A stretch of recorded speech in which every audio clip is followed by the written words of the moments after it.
What? Everybody, welcome. This is Andrew from Harry and Andrew Have Nothing Better to Do.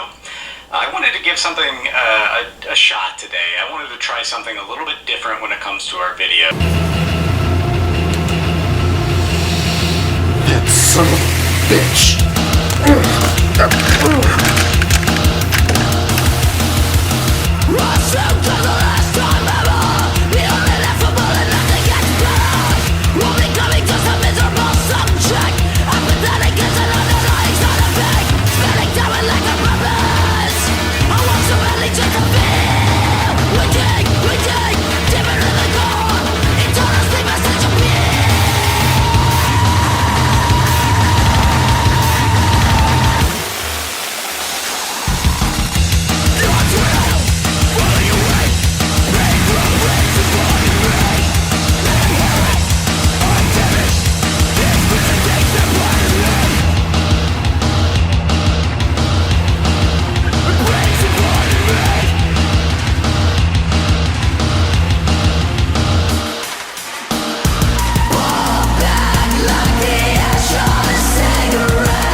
You don't want to do this, bro.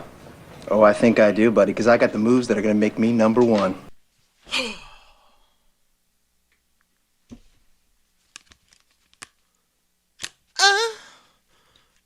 Hello, everyone. Welcome to... What did Andrew title this? Challenge. Watch this, not that. I am Harry. And since our other host, who shall not be named, decided it was such a good idea to force me to watch... Force me. Not only to watch it, but to pay to watch this movie. God damn it, Andrew. So this is Watch That, Not This. Escape Room follow-up. So, I watched Escape Room 2019, and I don't know what there needs to be said about it other than what Andrew clarified. Like, he went over the basics of what the movie is and just how annoying and stupid it is. I think that's what I'm going to focus on, is how annoying and patronizing this movie is. I could go over all the different movies that this movie rips off or takes elements from that are even are better movies, even in this most slightest way. I'm going to go ahead and run through the list real quick. Sorry, I forgot my handy-dandy notebook. Are we ready? So here are all the movies that this movie takes things from. The Escape Room kind of rips off. We've got Jumanji, the original with Robin Williams, not the remakes with The Rock and shit. Fuck that. Battle Royale, Ready or Not, The Belko Experiment, House on Haunted Hill, the original from the 50s and 60s. Well, even the remake, because of the game show aspect. Cabin in the Woods, The Game, starring Michael Douglas, The Descent, Amusement Park, which is a George Romero film, 31 by Rob Zombie, which is in the same vein, Harry Potter and the Sorcerer's Stone, Page Master, Stay Alive 2006, The Collector, The Hunt, Maze Runner, Hunger Games, The Purge, Resident Evil 4/5, The Running Man, Saw, Saw 2, Saw 3, Saw 4, Saw 5, and Saw 6. I'm sorry. This is just very aggravating because not only does it take all of these different elements from other movies, it uses them as basic cliches and does nothing original with them. So Andrew brought up the fact that this is PG-13, which is a big issue, but it speaks more to the reason why this movie exists. Not only to cash in on a recent trend like escape rooms for a horror movie, but it's targeting a specific audience, mostly teenagers and even younger people, and it's scary for teenagers, so they can't show any gore or sex or anything that pushes like what is horrific. It literally just does the most basic things and plays it so safe so it could be mass marketed to a large audience.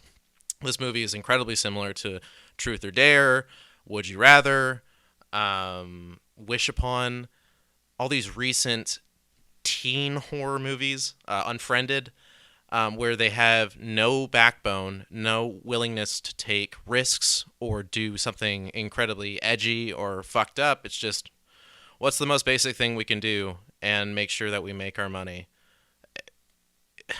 This movie is so fucking insulting and patronizing. Not only does it, I understand a lot of people think, especially Hollywood thinks, that teenagers and children are fucking stupid, but you gotta give them a little bit more credit. Even though they can be really fucking stupid sometimes, they're not this stupid. The movie is filled with characters doing ADR exposition while things are happening, so to make sure you got everything that's going on in the room. They just flat out tell you rather than show you how to figure out what's going on in the room. Hey, look, we've got 5 minutes on the clock. We got to solve this puzzle. Oh shoot, the walls are closing in, or it's getting colder in here. Like, oh, dude. This movie, and I paid $12.99 for it.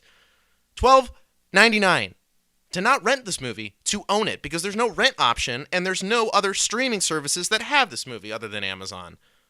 Fuck you, Sony. You made me pay to watch this piece of shit. Okay. There's nothing to go over with the plot. It's so basic. Characters are trapped in a room. They got to get out of the room to the next room. Each room has a theme or a dangerous element. It's getting hot. It's getting cold. The floor's falling out. There's poison gas in the chamber. And the twists they decide are straight out of Saw 2 with the Belko experiment with like a big conglomerate watching them and making sure that the people die or there's only one sole survivor. And it's done so poorly. It's so half-assed. Hey, let's show these different characters. This character's an alcoholic. How do we show that he's an alcoholic? He has a flask. This character is a genius. She's almost has autism. How do we show that? That's all she does is she does homework, and she's about to call out in class for an answer, but then she doesn't. This character served in Iraq. How do we show that? She's got a bunch of fucking burns all over her. Why isn't she missing a limb or something? This character is a fucking stock hedge fund manager. How do we know this? Because clean-cut guy, and all he does is business. And when on Thanksgiving, he's going to come back into the office. That shows that he's, winner-take-all businessman, stock manager. Like, currently, this movie has a 6.4 on IMDb, which is fucking insane. They're giving this movie way too much credit. I will give it credit in saying that this movie is extremely watchable. Not once did I feel bored. I felt insulted a lot, and I think that helped with how, it just kept the pace going. So I was constantly mad, so I didn't have time to think about the runtime, or there was just waiting around for things. Characters make decisions that make no sense. There's multiple ways to get out of these rooms, but they're fucking stupid pieces of shit that can't figure out the most basic ways to get out of these rooms. The puzzles are so easy. The stakes aren't there. I don't even care about talking about the soul survival thing that connects all the characters, or the evil conglomerate that's making these escape rooms for rich people to watch, like Hostel. It's just, what's the point about talking about all this? Because there's other movies that have done this way better and are not as half-assed. And there's no point in wasting people's time. It's a bad movie. It does not deserve a 6.4. If anything, it maybe deserves a 3. Maybe. But just like Wish Upon, just like Truth or Dare, or Would You Rather, these movies are garbage, and they're made to be garbage. And it could have been okay. The set design wasn't terrible, and the concept, again, it's not a terrible concept. It's a very basic concept, but it's not a terrible concept for a horror movie. But they could have turned it on its head like Cabin in the Woods, or they could have done something a little bit more unique with the rooms, or develop the characters more, or either play it completely straight or make it self-aware and tongue-in-cheek. But they somehow did both at the same time, and it's a fucking cartoon, and it's not good. They don't know how to formulate anything. It's just a very basic, let's just pump this movie out. And, audiences won't care. They'll just watch it, and they obviously watched it, and I don't think it was a flop. I'm sure it made its money back. It certainly it took my money from me. $12. Oh, $13, $12.99. Fuck you, Sony. Oh, also, fuck you, Andrew, for making me watch this bullshit. Yeah, there's nothing to be said about this. Don't watch this movie. If you're gonna watch it, it's the most watchable of those shitty horror movies for teenagers that I listed, but certainly don't pay for it. Illegally stream it. I am endorsing people to commit illegal acts because Sony robbed me $12. Are you kidding me? Oh, I almost forgot. The whole point of this challenge is to recommend a movie that's like Escape Room, but is, does it much better. Watch that, not this. The obvious answer is Cube. Andrew stole that from me because I was the one that showed him Cube. And he mentioned as well Circle, or The Circle. It's like a process of elimination alien game show, kind of. But it plays itself completely. Cube and The Circle do it well because they play it completely serious. They take the premise and they run with it in that world. Would the characters react the same? How would they react in that situation? Real world characters. And it's much, much better, obviously. Out of all the ones I listed, the one that comes to mind is both Saw 2 and Saw 5. I'm not going to recommend Saw 2 for you guys. It's not good. It's not as good as the first one. Has a lot of problems. But I will recommend Saw 5. Now, take this with a grain of salt. The movie is not great. The same way Resident Evil is not great. But it's fun, and it goes with what's going on. It takes the idea and goes with it. The characters take it seriously, and there's actual consequences for characters' actions. It's a rated R movie, so when they don't complete a room, they fucking get killed or horribly disfigured. So the premise there is, I think it is 5 characters in 5 rooms. They have to get from room to room to escape, and all of them are related, just like the Soul Survivor thing in Escape Room. But it's done much better. Trust me on this. It's not great, but it's certainly way better than Escape Room. Saw 5 deserves like a 5.5 probably on IMDb. I don't know what it's currently rated. I'm not going to look it up. But it's way better than Escape Room. Go watch that. And if you're confused about the timeline with the Jigsaw stuff and the wraparound segments, don't worry about it. Don't. Just watch the scenes where they're getting room to room. It's much better. Yeah, go watch Cube. Go watch The Circle. Go watch Saw 5. Give it a shot. That's the hill I'm going to die on.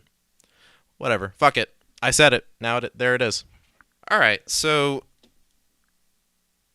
since Andrew decided to thrust that movie upon me, I am going to give you... I don't even know how to describe what I'm about to give you. Let's just Google it, shall we? Worst horror movies. Worst horror movies of all time, by the way. All right, what do we got here? We've got Martyrs 2016. We got Species 2. We got The Boy 2. We got Shudder, Captivity, Urban Legends, When a Stranger Calls, Darkness. Ooh. Oh, yeah. Ding, ding, ding, ding, ding. We have a winner. You know the good thing about this movie? I own a copy of this movie, believe it or not, and it's not going to cost me fucking $13 to rent it. So, yeah, let's go dig it out, shall we?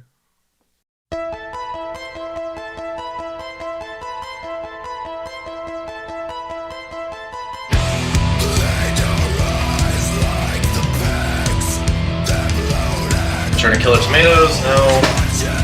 Scarecrow, no. Erotic survival. This is a porno.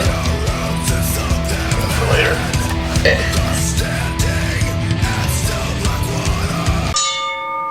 Kane.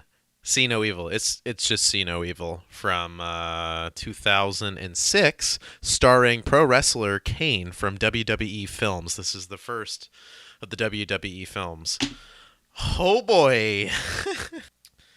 9% on Rotten Tomatoes and like a 5.4 on IMDb. I'm going to go ahead and say that IMDb too high, but Rotten Tomatoes too low. I'd say this is just as unbearable and stupid as Escape Room, but it wasn't as insulting to me. It was insulting, and there's a lot of things that haven't aged well. It's that early 2000s torture porn shit. See No Evil is a slasher. Basic premise, pro wrestler Kane plays a Jason-esque slasher in an abandoned hotel, and there's a bunch of juvenile delinquents that have to stay in the hotel and renovate it as a way to like get months off their sentence. It's a Lionsgate movie from WWE Films, and it came out in the Saw Hostel phase of horror films, where all these movies, it was kind of a reemergence of horror as like moneymakers. We're just going to put gore in the movie, and it doesn't matter what the story is or who the characters are. You're just there to see the kills, and you're just there to see the gore. And it's not redeemable or campy in the way that 70s and 80s exploitation or horror was. It's just very like, this feels like people get off on watching this. And I think that's the problem with it, is that the gore and the violence doesn't serve the story. It's just there to be there so you can like it and get into it. And don't get me wrong, I like gore and violence, but I like it and I respect it when, you know, the filmmaking process of like, oh man, that practical effect was really hard to make with all of the prosthetics, the puppets, that kind of stuff. But at the end of the day, the reason why I appreciate the gore and the violence is because it serves the story. The reason why I like The Thing so much isn't just because of the gore, it's because the gore serves the story. It's a whodunit. Or like The Fly. The reason why it's so grotesque is because it's a horror movie. You're supposed to be horrified by the gore, not like, yeah, watch that pro wrestler fuck that person up. And, you know, I will say there's a couple positives here. There's a couple nice subversions of your expectations. I know you can't say that anymore because of Last Jedi, but some things that actually kind of work. Spoilers, nobody gives a shit. One of the main characters, he's a real piece of shit asshole. He's misogynistic. He hurts animals, that kind of, or like he like thinks it's funny to like throw shit at dogs and shit. Like he's just the quintessential, like, I guess the meme is he's the quintessential Kyle. But at the end of the movie, it turns out he's the only one that like actually like helps the main characters escape and fight the villain. And he's the only one to like, instead of run from him, like he immediately, his first response is to like attack the slasher guy, Kane. His name is Jacob something in the movie. It doesn't give a shit. It's just Kane. There is no backstory. And the backstory they do is just a blatant ripoff of Psycho. And what's the other movie where there's a religious mother telling the main character, or a mother figure, like Friday the 13th. It's stupid. The other subversion is that the vegan character, she tries to feed one of the homeless stray dogs, and then there's a good callback at the end when she's like dying or she's like strung up. The dogs start feeding on her. That was kind of cool. It's kind of funny. It's the same thing in Escape Room. Like, how do we make this character the slut? Oh, she's got condoms in her book bag. How do we make this character the thief? His name is Rich, so the people call him Richie Rich. It's stupid. It's fucking bullshit. And Kane, I would like to give more credit to Kane if I could, but what his acting is nothing. It doesn't take a lot of talent to act like a mentally deficient person and abused and just like screaming and that kind of stuff. I mean, there is acting like that, but in this is the most low effort that this non-actor can give.